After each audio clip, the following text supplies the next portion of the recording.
По појавата на првите богослужбени книги на словенски јазик се појавила и потребата за нивно умножување.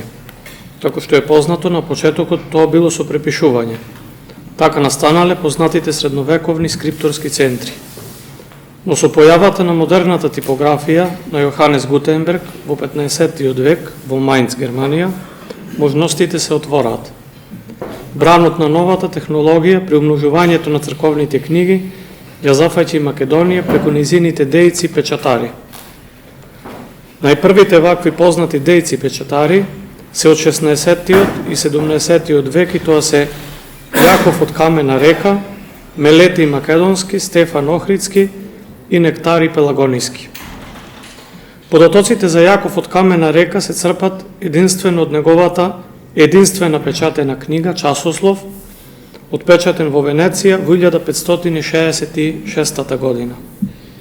Од нејзиниот поговор може да се заклучи дека Јаков потекнува од Македонија, поточно од Камена Река, денешна македонска каменица, и од свештеничка фамилија. Може и по иницијатива на неговите родители, кои имеле свештеничка, тоест книжевна традиција, или по собствена желба, не се знае кога точно отишол во Венеција. Судејќи по неговата активност и трудолюбивост, што само за 3,5 месеци отпечатил книга од 331-332 табака, може да се предпостави дека во Венеција пристигнал некаде во 1564 година и веднаш откако ја откупил или ја зел под наем или пак само работел во печатницата на Вуковиќ, почнал да го печати својот Часослов. Како и сите други книги од оваа печатница, овој Часослов е испечатен на српска варијанта на црковнословенскиот јазик. Во книгата има 31 илустрација, 47 заставки и винети. Форматот е 13,5 со 10 см. Подврзијата е од кожа.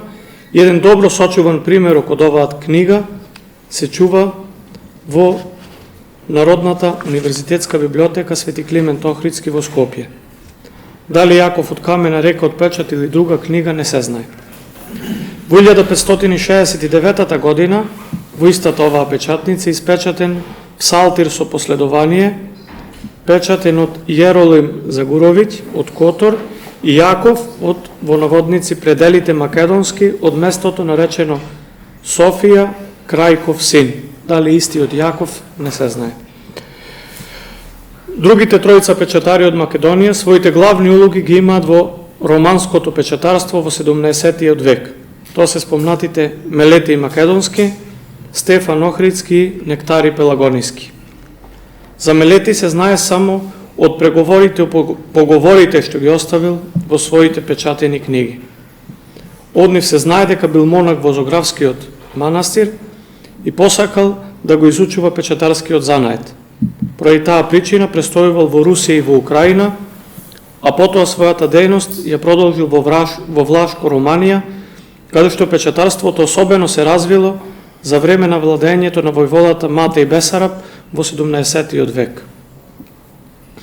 Во 1635 година излегле две изданија на молитвеникот, испечатени во Долго поле, Мунтенија, па во предисловието на второто издание Бесараб зборува за доаѓањето и за трудот на Мелетий Македонски при печатењето на молитвеникот. Тука се спомнува името на вториот македонски печатар, Нектари Пелагониски, како придружник и помошник на Мелетий Македонски, кога биле испратени во Киев за да донесат печатница со словенски букви. Мелетий Македонски првпат се спомнува подпишан како печатар во псалтир од 1637 година, печатен во манастирот Говора. Во 1638 година е отпечатено второ издание на тој псалтир, а тука во поговорот првпат се спомнува името на третиот македонски печатар Стефан Охридски.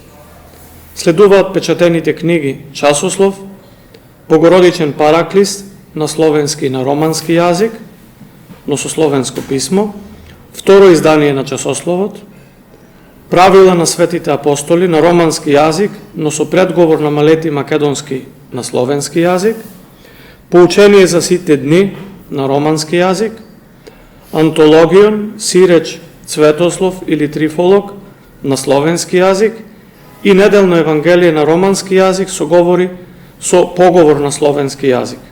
Предисловието на оваа книга Милети го подпишува како проигумен на манастирот Говора.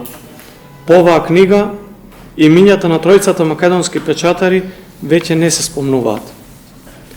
Стари печатени книги од овој период се користат и на територијата на Македонија. Например, во село Премка Кичевско, од страна на академик Ѓорѓи Попатанасов, со помош на професор доктор Ацо Гиревски и парохиското свештенство од Кичево, пронајден е и конзервиран празничен минеј, печатен во Венеција во 16-тиот век. Во 18-тиот и 19-тиот век на територијата на Македонија доминираат руските печатени книги. Имено руски на црковнословенски јазик.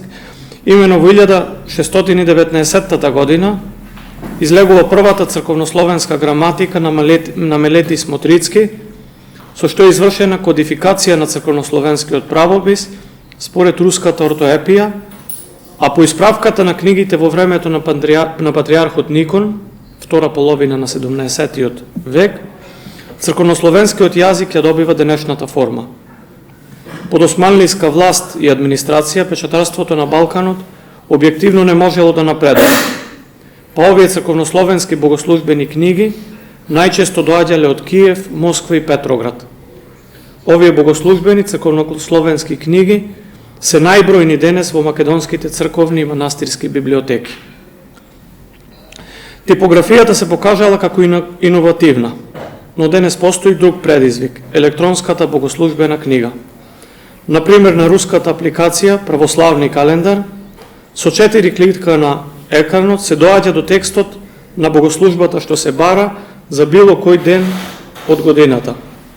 Прашањата кои се наметнуваат се: дали електронските книги и ваквите апликации ќе ги заменат така наречените традиционални тврди изданија на богослужбените книги и кои се аргументите за и кои против тоа да се случи. Генерацијски гледано, одговорите ќе им значат пред се на студентите како идни свештенослужители, теолози, црковни пејачи и предавачи. Ви благодарам.